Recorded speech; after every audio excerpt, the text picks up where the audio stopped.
Hasil pertandingan Timnas U16 Indonesia atas Australia rupanya benar-benar ditanggapi cukup serius oleh Ketua Umum PSSI Erick Thohir, di mana beliau sebenarnya tak begitu mempermasalahkan soal hasil pertandingan. Karena bagaimanapun, skuad asuhan Nova Arianto udah main sangat bagus kendati harus berjuang hanya dengan 10 pemain sejak pertengahan babak pertama. Yang bikin Pak Erick tampak cukup emosional dan itu kelihatan banget dari sorot matanya adalah soal selebrasi berlebihan berbau provokatif yang dilakukan Australia U16.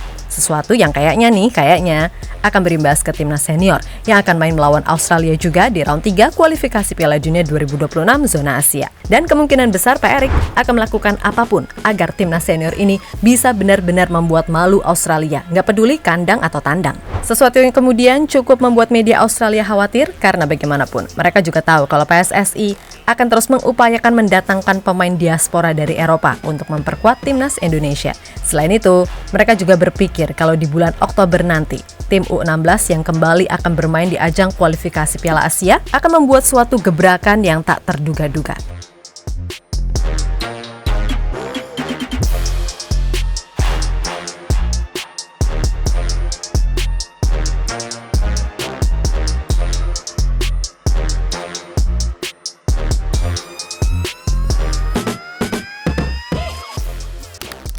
Hujan air mata menyelimuti Stadion Manahan Solo usai timnas U16 dipastikan gagal ke final Piala AFF. Kekalahan menyakitkan dari Australia membuat mimpi Evandra dan kawan-kawan untuk bisa angkat trofi di kandang sendiri pupus. Meskipun begitu, sekali lagi, perjuangan anak-anak Garuda Muda sangat layak mendapatkan pujian.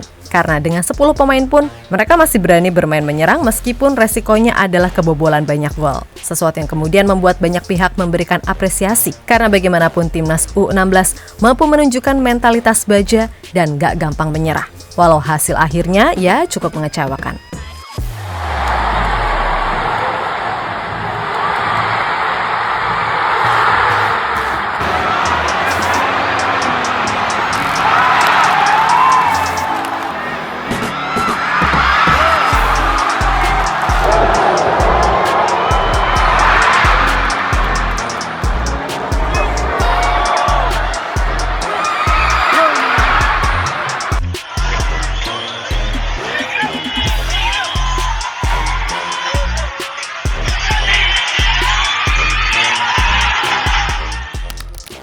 Sementara itu usai laga, Ketua Umum PSSI Erick Thohir tampak sangat emosional, terutama setelah melihat kondisi ruang ganti pemain pasca kekalahan tersebut.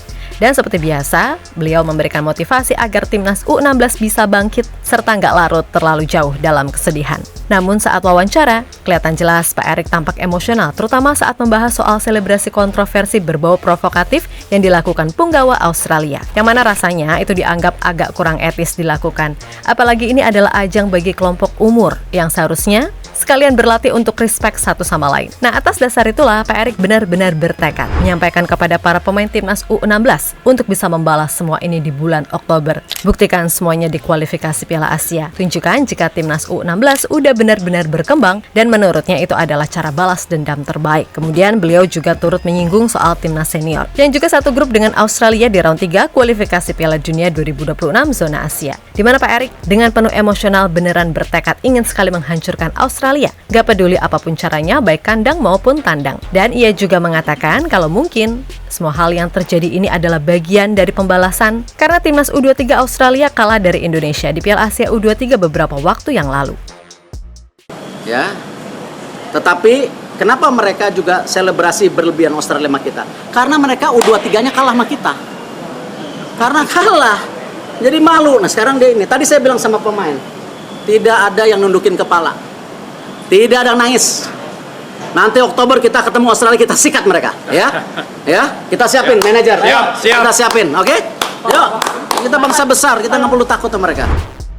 Di sisi lain media Australia, Sydney Morning Herald merasa kalau apa yang dilakukan oleh Indonesia sebenarnya cukup bagus. Hanya saja dalam beberapa detail kecil memang masih ada yang kurang. Namun mereka juga merasa salut dengan mentalitas tim Garuda yang menolak bermain parkir bus, apapun kondisi dan resikonya. Mereka bertahan dengan solid tanpa memarkir bus dan tampak berbahaya ketika melakukan serangan balik. Namun, kurang berkualitas untuk menyelesaikan pergerakan mereka. Secara keseluruhan, tim Garuda sangat baik. Tulis Sydney Morning Herald. Yap, meskipun memuji penampilan tim Garuda, tampaknya media-media di sana pun juga cukup was-was usai mendengar pernyataan dari Erick Thohir yang kelihatan banget dari sorot matanya sangat emosional. Dan pasti bagi siapapun yang tahu Pak Erick, kalau ia sudah bertekad apapun bisa saja terjadi. Yang mana, kalau ini dikaitkan dengan timnas senior, yang mana baik Indo maupun Aussie berada satu grup, jelas ini akan jadi sinyal bahaya karena pastinya Indonesia akan datang dengan kekuatan lebih dari yang mereka miliki saat ini.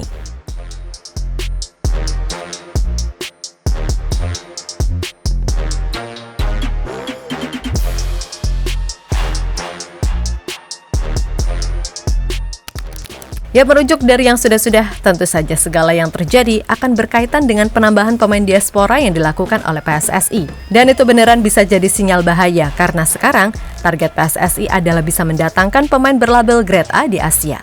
Yang mana, nama-nama seperti Kevin Dix, Ole Romeni, Tristan Goyer, dan Martin Paes adalah nama yang akan diperjuangkan agar bisa tampil membela Garuda secepatnya di round 3.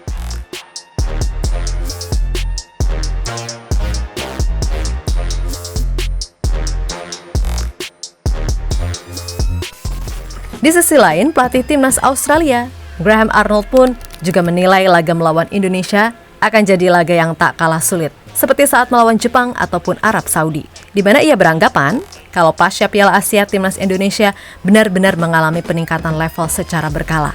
Apalagi dengan masuknya para pemain baru, benar-benar membuat tim ini dirasa akan jauh lebih kompetitif sehingga bisa jadi peta persaingan di grup C akan melebar.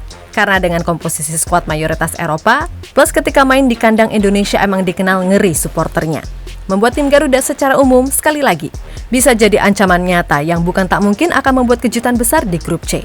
Indonesia telah berkembang ke level tinggi dalam beberapa tahun terakhir. Kami pernah bertemu mereka di Piala Asia, dan kami mewaspadai mereka sebagai sebuah tim. Saya percaya mereka punya kedalaman tim yang lebih kuat dari periode sebelumnya. Tetapi yang penting adalah kami fokus pada diri kami sendiri, dan ada baiknya sekarang pengundian telah selesai. Dan kami tahu persis apa yang ada di depan kami, dan kami bergerak maju.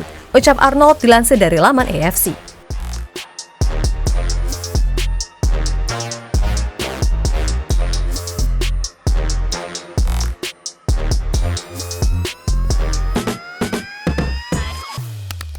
Ya, pada intinya tentu apa yang diutarakan oleh Pak Ketum PSSI bukan sekedar untayan semata, melainkan keseriusan Pak Erick untuk membentuk timnas yang kuat sehingga bisa benar-benar disegani di kawasan Asia. Dan seperti yang beliau tekankan, kalau bangsa kita ini bangsa yang besar. Jadi apapun caranya, kita harus menunjukkan itu khususnya di atas lapangan. Yap, main Spartan dan gak gampang nyerah adalah modal utama di samping faktor teknis yang ada. Maka dari itu, benar apa yang beliau katakan. Jangan pernah merasa inferior apapun keadaannya. Wong sehebat-hebatnya Australia di Asia, mereka diobok-obok juga di Piala Dunia. Jadi ya memang di level Asia mereka kelihatan hebat, tapi aslinya ya nggak sehebat itu juga. Kira-kira begitulah mindset yang harus ada dalam diri setiap pemain. Kalau Indonesia itu bisa kok mengalahkan mereka, dan kita punya kapasitas untuk itu. Asal main rapi, kompak, nggak ada blunder, dan efektif. Pasti 50-60% hasil positif itu bisa didapat. Sekali lagi ini bukan jumawa, tapi adalah bentuk optimis yang dibangun atas dasar keyakinan kuat kalau Indonesia bisa bersaing. Masalah hasilnya gimana itu nanti. Pokoknya mindsetnya adalah menang, menang, dan menang.